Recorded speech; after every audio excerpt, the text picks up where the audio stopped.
Hello everyone, my name is Rahadiary Shakienah Putri Genuita. I am from SMP Negeri 3 Gegesik. Today, I will tell you a story about the lion and the mouse. In a vast kingdom of golden grassland and shimmering acacia trees, there reigned a mighty lion. With a mane like a halo of fire and a roar that shook the mountains. He was feared and respected by all creatures, great and small. Deep down, though, within this great king's heart, there lived a frightful streak. It puffed his chest like a pigeon and whispered that strange alone ruled the world. There also lived, not in a grand palace, but under a tuft of grass, a mouse named Millie. Her fur was the color of earth, her eyes bright as dewdrops. Now, Millie's heart harbored no pride at all, but a fierce determination to live each day to its fullest, just like she watched the buzzing bees do. Yet, the dangers of being so very small often damn her spirits. Could such a simple little creature make any difference at all? One hot afternoon, under the biggest baobab tree in the kingdom, the lion decided to take a nap.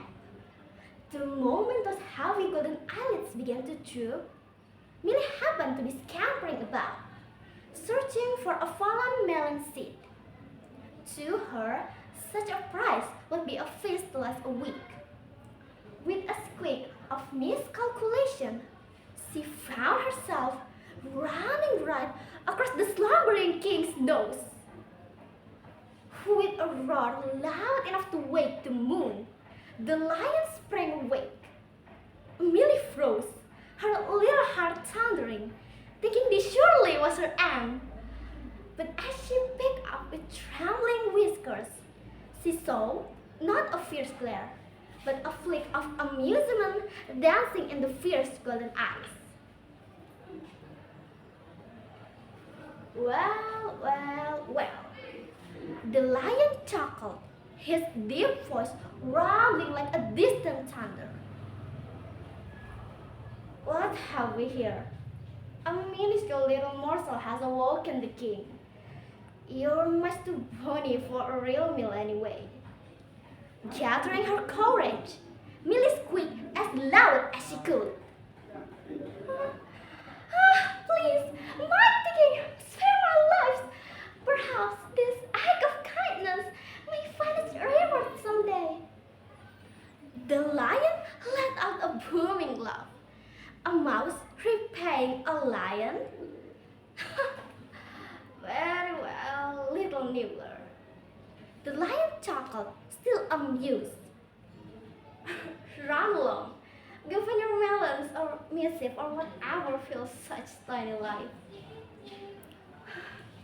Phew.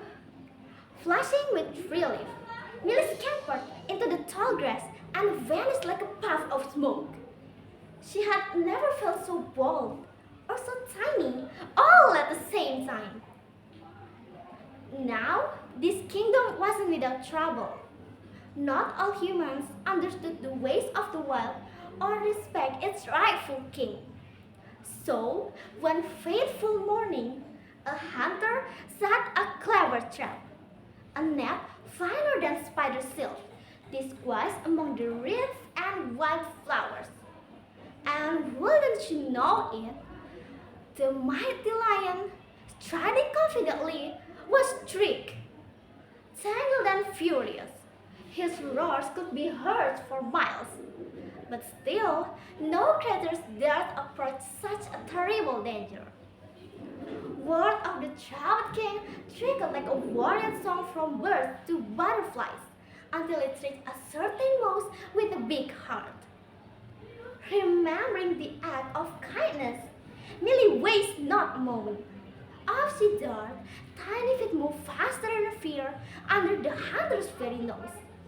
She began her task, nibble by delicate nibble, until the fine thread fell loose. one by one, and one more, then finally a snap. With a victorious roar, the great lion escaped. Now the lion was humbled. The simple courage of a little mouse had saved his life. He vowed from that day forth to judge no creatures by their size, realizing that kindness and friendship are treasures worth of a king. And as for Millie, she finally found the value in her size and determination. That even with just a quick nibble and a brave heart, one can rewrite even the grandest of destinies. The end.